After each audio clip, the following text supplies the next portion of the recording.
Hello mga ka-vlog! Ngayon araw, nandito tayo sa Sukuro para magsagawa ng panibagong site survey. Isa na naman itong mahalagang hakbang bilang paghahanda sa pagtatayo ng ating panibagong shop. Nice! At saka dito, naabutan pala ko ng ulan. Nagpagas muna ako at kahit malakas ang ulan, tuloy pa rin ang biyahe. At saka, may isa pa akong napansin. Pagtingin ko sa ibaba, may kasama na pala akong putiki.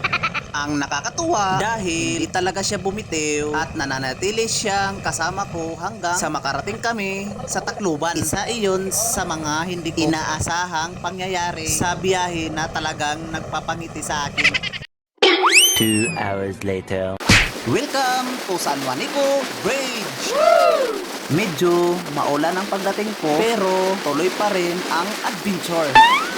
Kahit makulimlim ang panahon, iba pa rin ang feeling na makita ng personal ang isa sa pinakasikat na tulay sa Pilipinas. Oh yeah! Pagdating ko sa Diit, Tacloban, agad kong ibinaba ang mga kagamitan ko para sa piso net. Habang narito ako, nagsisimula na rin umulan.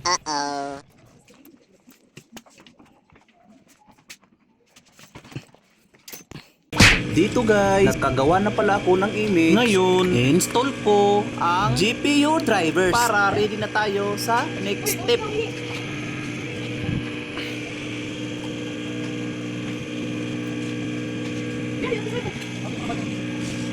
Dito guys, gagamit tayo ng USB to RS232 adapter para sa piso net. Ito ang kailangan natin para magawa ang cut-off.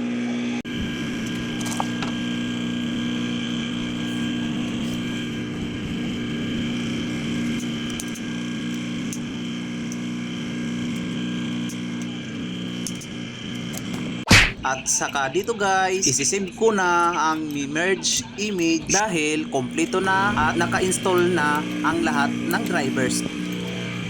Pagkatapos natin isave ang image, balik ulit tayo sa pagwawiring ng PisoNet para tapusin na natin ang setup.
Ito na ang finished product.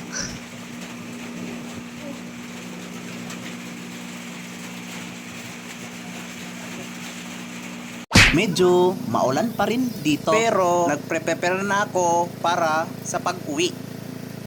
At saka dito guys, uuwi na ako sa summer. Ito ang buhay ko, buhay technician.